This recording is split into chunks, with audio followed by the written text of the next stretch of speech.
Muy buenos días y feliz sábado a todos.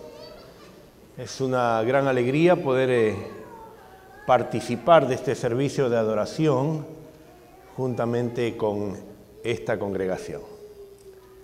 No es la primera vez que estoy aquí, ya creo que son varias veces. Conozco a Albertico allá y a su familia. Ayer tuve el privilegio de saludarlos. Aquí también al hermano Ruiz, no sé si él se acuerda de mí, pero estoy hablando de más o menos 1985, cuando él era miembro de la iglesia de Hialeah en Miami, y pudimos compartir años juntos, también con sus hijos, que me imagino que también ellos siguen adorando al Señor. También tengo otros amigos aquí. Pachín, ¿dónde está Pachín? Nunca envejece este hombre. Parece que Maritza lo cuida bien, ¿no? Qué bueno, qué bueno. Olimpia, ¿dónde está Olimpia? Ah, Olimpia también está con el flamante y la nueva adquisición. ¿Ah? No, ¿tú crees que yo no me entero? Me entero de las cosas, ¿eh? No me invitaste al matrimonio, pero bueno, estuve orando por ti, para que tu fe crezca. Qué bueno. Pero fue una sorpresa para mí encontrarme esta mañana con un gran amigo que por los años, creo, si no me equivoco, 90, 91, 90 y tantos, Amílcar, estuvimos juntos en Andrews, juntamente con la familia, el pastor Amílcar Quispe, que está aquí. Su nena era muy pequeña, ahora ya casada, con hijos. ¿Cómo pasa el tiempo, no? Pero bueno, gracias a Dios verlos a ellos y saber que Dios también los ha bendecido. Hermanos queridos, esta mañana, además de ser una fiesta espiritual, creo que es un momento de gozo para todo cristiano. Adorar al Señor en su santo día. Pastor Salazar, qué alegría verlo a usted también, ¿eh? De años lo conozco al pastor Salazar. Hay una persona que yo quiero saludar y que ustedes tal vez nunca lo vieron. Es la primera vez, hace poco lo conocí, Gustavo. Gustavo está aquí al frente con una de nuestras amigas. Él es peruano, lo conocí hace poco, horas, pero qué lindo. Gustavo también está con nosotros esta mañana, acompañándonos aquí en la iglesia. Muy bien. Hay algo que como hijos de Dios y como candidatos al reino de los cielos debemos estar siempre seguros. Y quiero hacer una pregunta al pueblo de Dios. Quiero hacer una pregunta. ¿Cuántos de nosotros estamos seguros de nuestra salvación? Ok. Me agradan escuchar los amenes. Pero esta pregunta va un poquito más allá de la respuesta que ustedes han dado. No a todos escuché decir amén. Y cuando digo que va más allá esta pregunta y la respuesta que hemos escuchado, es porque muchas veces nosotros, al haber transitado la vida cristiana, al haber caminado la vida cristiana, hemos pensado en nuestra salvación, pero no hemos sentido la seguridad plena de nuestra salvación. ¿Estoy de acuerdo? Hay dudas, hay temor, vienen los problemas, comenzamos a recapitular la historia de nuestra vida y hacemos la pregunta: ¿será, Señor, que tú me vas a tener como candidato al reino de los cielos? Si vamos un poquito más adelante, ¿quién no ha cometido errores en esta vida? Y muchas veces el sentimiento de culpa nos acompaña. Y al acompañarnos, no nos hace vivir una vida cristiana feliz. Y es ahí donde se levanta la pregunta: ¿será que estoy siendo yo candidato para el reino de los cielos? A esta pregunta, la palabra de Dios responde. Y vamos a buscar en el Evangelio de San Juan, según San Juan, capítulo 19, versículo 30.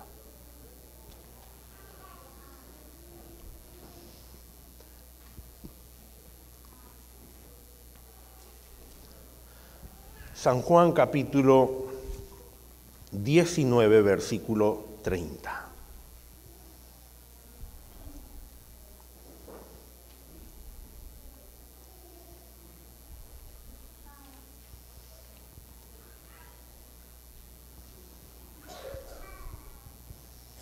Dice la Escritura lo siguiente: cuando Jesús hubo tomado el vinagre, dijo: consumado es. Y habiendo inclinado la cabeza, entregó el Espíritu.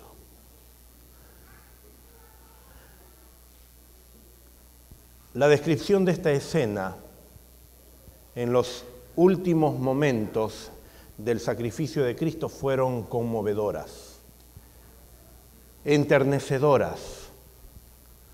Yo pienso que más de un cristiano, cuando ha visto una película del sacrificio de Cristo, tal vez muy pegada a la descripción bíblica, hemos tenido consternación y hasta posiblemente hayamos llorado.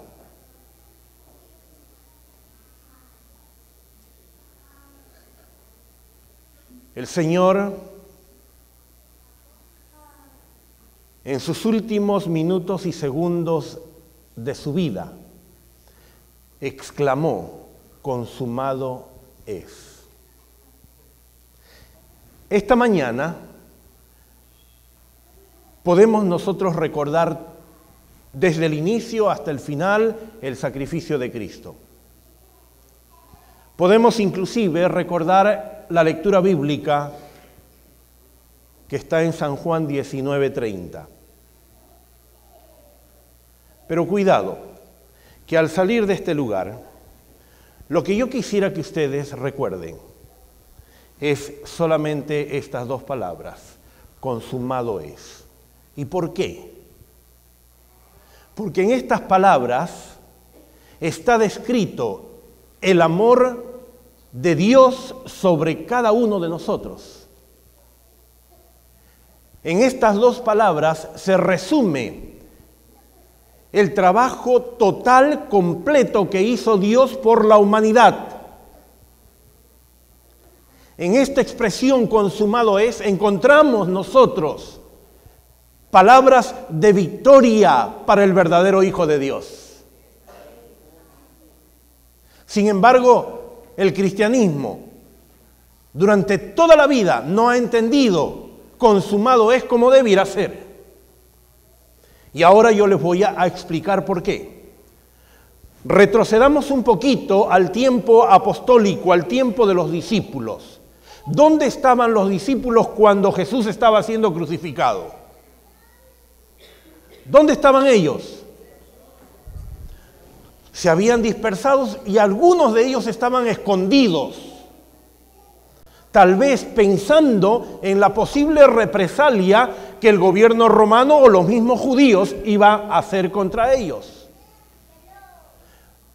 La Biblia registra versículos anteriores a esto, que es el contexto de este mensaje, que aquel que estaba al pie de la cruz juntamente con la madre de Jesús era el discípulo amado, el apóstol Juan. Y es ahí donde el Señor llama la atención de Juan y le dice: ¿sabes? Por favor, mira ahí, mira a tu lado. Ella es tu madre. Y madre, mírame bien, aquí está tu hijo. Las Escrituras dicen que desde esos momentos, cuando salieron a la casa, Juan y María llegaron a la casa de Juan. Y Juan se hizo cargo de María. Qué amor de Juan, ¿no?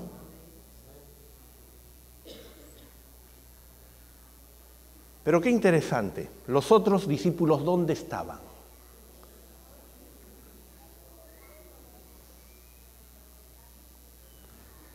Así es que la expresión consumado es, para Pedro, para Tomás, para Felipe, para Natanael, no significó realmente lo que significa consumado es. Inclusive hasta Juan podría decir yo que titubeó un poco, porque él tenía que darle el anuncio a sus compañeros de que Cristo había muerto. Y posiblemente iba caminando con María hacia la casa y a ver a los discípulos. ¿Y qué les iba a decir? Señores, se acabó todo. 3 años y medio por gusto. ¿Qué ganamos con todo esto? Finalmente el maestro murió. ¿Qué piensan ustedes que hubiese dicho Pedro al escuchar estas noticias? Pedro, que siempre fue hiperactivo, muchas veces habló sin pensar, ahora conmovido con todo lo que pasaba, se habrá agarrado la cabeza. ¿Tanto sacrificio para qué? ¿Para qué? No entendieron lo que realmente significaba consumado es. ¿Será que esta mañana entiendes lo que es consumado es? Muchas veces cuando tomamos la cena del Señor recordamos el sacrificio de Cristo, ¿sí? Y la próxima semana ustedes tienen Santa Cena aquí. Yo siempre le digo a mis congregaciones, le digo, oigan, esto es un evento de gozo, de felicidad. Hay algunos que vienen a la Santa Cena, realmente hay que darles una especie de método de resurrección, porque parece que casi vienen semi-muertos. Señores, el próximo sábado que hay Santa Cena aquí, venga gozoso a participar del rito de humildad. Venga gozoso a saber que consumado es. Y consumado es la totalidad del sacrificio que hizo Cristo en la cruz del Calvario por nosotros. Y por ese sacrificio ya somos salvos. Por ese sacrificio nosotros no tenemos que hacer absolutamente nada. ¿Estamos escuchando? No tenemos que hacer absolutamente nada. Venga feliz a participar del jugo de la vid y del pan. Y diga, Señor, alabo tu nombre, porque tú diste tu vida por mí. Todo lo hiciste por mí. Es interesante lo que nosotros ahora queremos hacer por nuestra salvación. Y estamos pensando de la misma manera que los discípulos. Pobrecito el Señor, cómo pasó tanto dolor, tanta tristeza. No, da gracias que el cielo se dignó a entregar a su Hijo por amor a nosotros. Hubieron otros individuos que en el tiempo de estas escenas también tuvieron un sentimiento interesante, una actitud interesante. Eran aquellos enemigos de Dios. Yo siempre pregunté, ¿quiénes fueron los enemigos de Dios cuando Cristo fue crucificado? ¿Los romanos? ¿Quiénes fueron los enemigos de Dios? El pueblo judío. Ellos fueron los principales, ellos fueron los que entregaron a Jesús. ¿Qué dijeron ellos cuando Cristo dijo consumado es? Al final, Cristo y todos los que le seguían se rindieron. Se rindieron. Acabamos con esto. Qué mentalidad tan escasa de no entender lo que el cielo estaba haciendo por la salvación de la humanidad. Pero claro, es lógico, tiene que ver con el contexto de la historia de la salvación, que siempre Satanás estuvo preocupado en destruir ese plan maravilloso. ¿Recuerdan ustedes cuando Herodes dictaminó que mataran a los niños varones? Y en ese tiempo nació Jesús. ¿Qué quería hacer el enemigo de Dios? Interponerse en el plan de salvación. pero no lo consiguió. Y todavía insistió. A medida que pasó el tiempo, vemos nosotros cómo Cristo es tentado en el desierto por el mismo Satanás.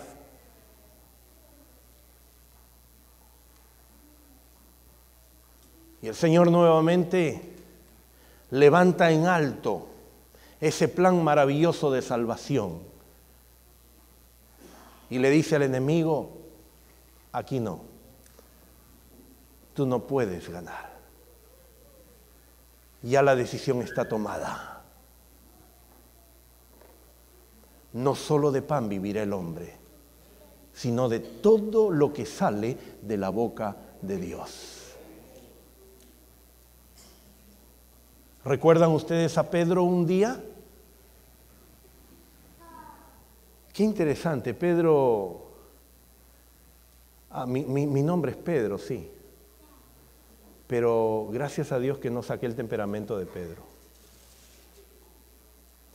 Oiga, Pedro era incomprensible algunas veces.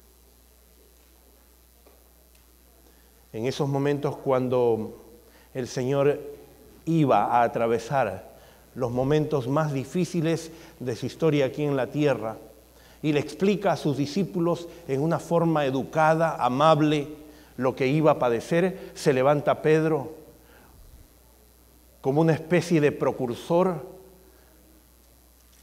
del que iba a solucionar todos los problemas y le dice, no, tal cosa, Señor, no te acontezca. ¿Qué pasa? ¿Por qué estás pensando así? Además, si alguien viene y viene contra ti, yo soy el que te voy a defender. ¿Qué le dijo el Señor a Pedro? Apártate de mí, Satanás. Oiga, ¿alguna vez le han dicho a usted así? Qué duro, ¿eh? Qué duro. Obstaculizar el plan de Dios es aquel que si lo hace, se convierte en un instrumento de Satanás. Y el Señor fue claro y le dijo, apártate de mí, Satanás. No vengas a dar ideas que no tienen nada que ver con el plan que ya hemos erigido en la eternidad.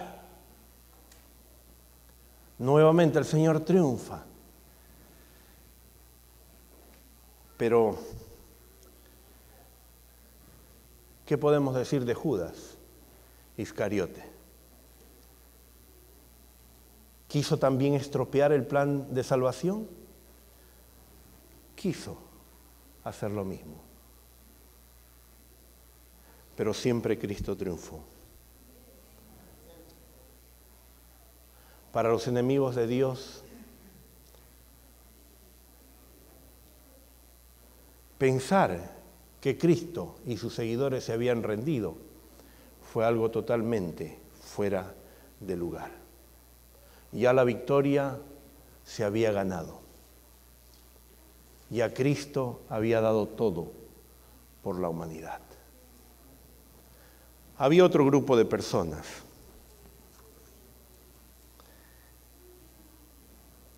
Y era la Trinidad en su totalidad.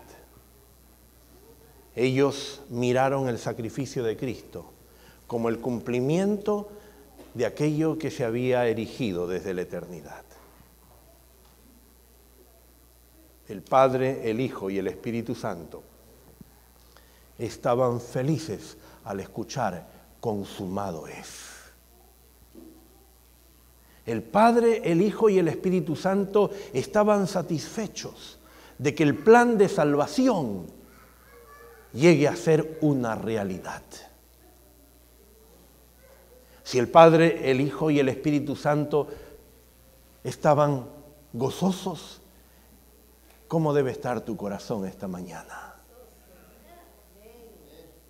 Solamente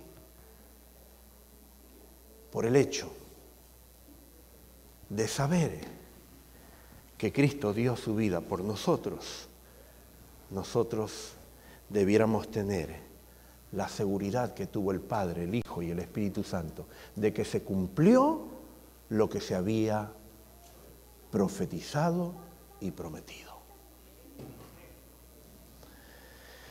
Hay un grupo último de personas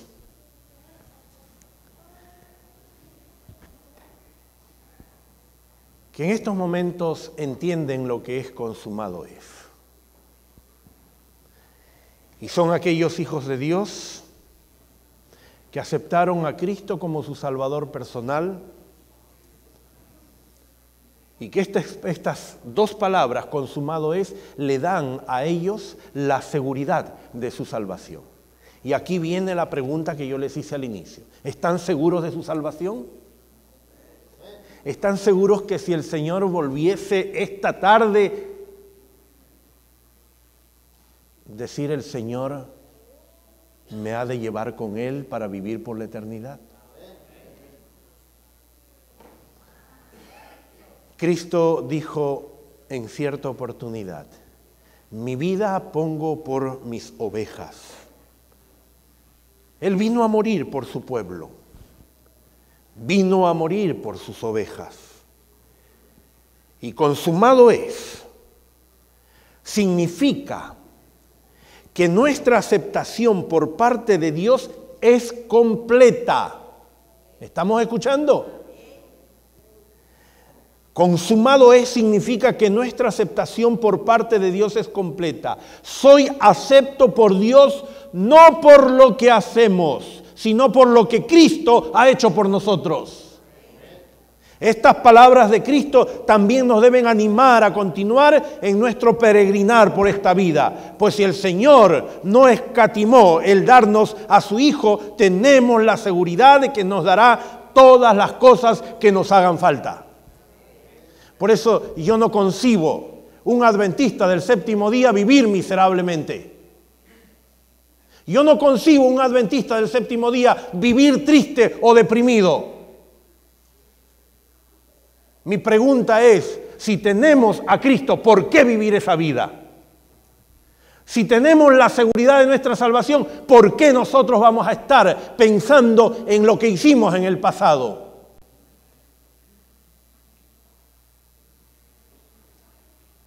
Hace mucho tiempo se mataron muchos corderos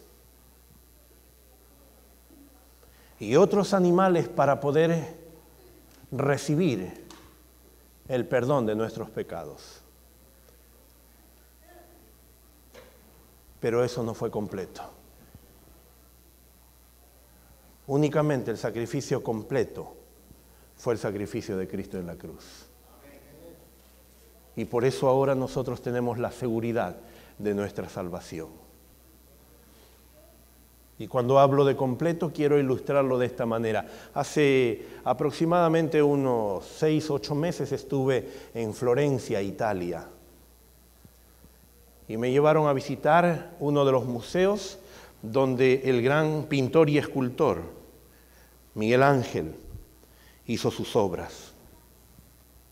Y la persona que nos acompañaba para poder enseñarnos algunos cuadros se detuvo en algún detalle y dijo, ¿saben? Miguel Ángel pintó muchos cuadros y esculturas que hizo también, pero dentro de los cuadros muchos de ellos quedaron incompletos.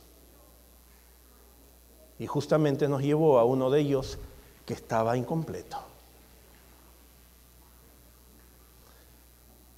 Pero esta muchacha que nos llevaba en el tour nos dijo, hay alguien que nunca dejó las cosas incompletas. Y ese fue Cristo Jesús. Lo hizo todo por amor a nosotros. ¿Estás seguro de tu salvación? El Señor en esta mañana quiere que nosotros al salir de aquí vayamos con la seguridad de que consumado es, fueron las palabras que garantizó y aseguró nuestra salvación. Y que tú no tienes que hacer absolutamente nada por tu salvación. Simplemente confía en aquello que Jesús hizo por ti. Y cuando tú confíes en aquello que Jesús hizo por ti, serás un buen cristiano.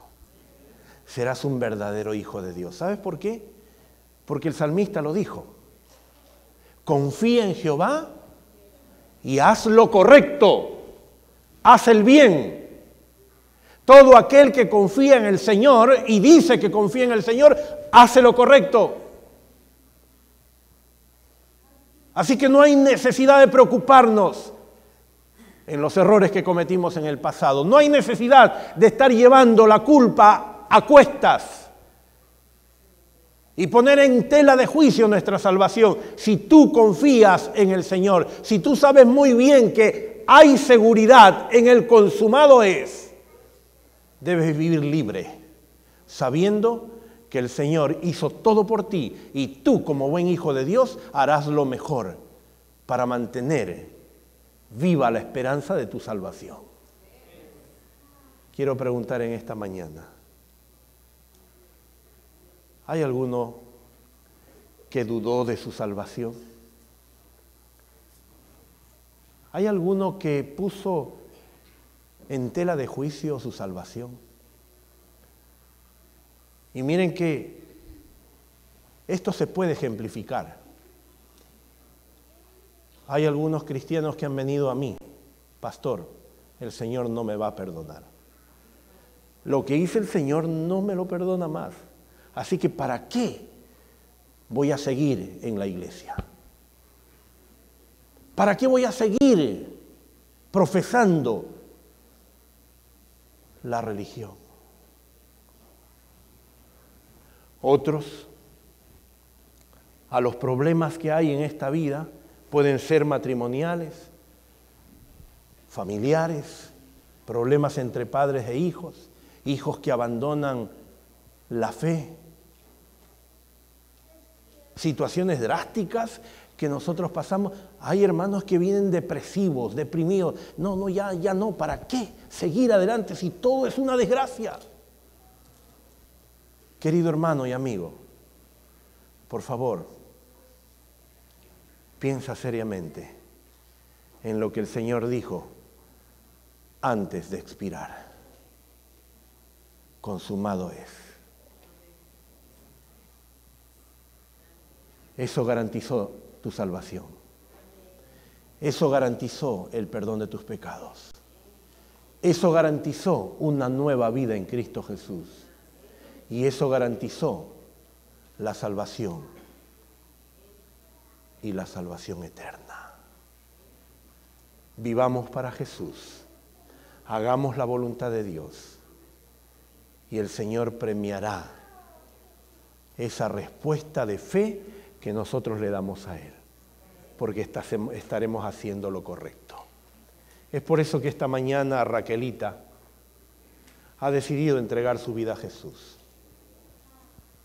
En sus cortos años de vida, desea que consumado es, sea una realidad en su transitar. Y la voy a invitar a ella para que venga aquí adelante,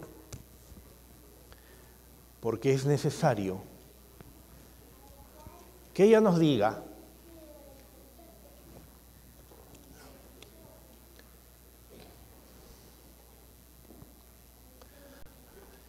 hijita, ¿cómo estás? ¿Bien? Bien, tío.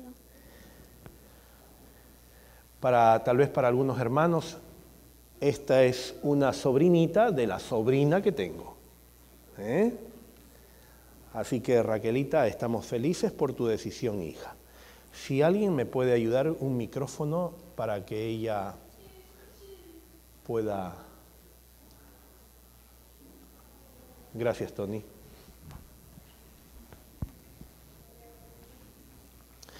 Antes del voto bautismal, hija, yo quiero preguntarte algo. ¿Qué te llevó a ti a tomar la decisión de entregar tu vida al Señor?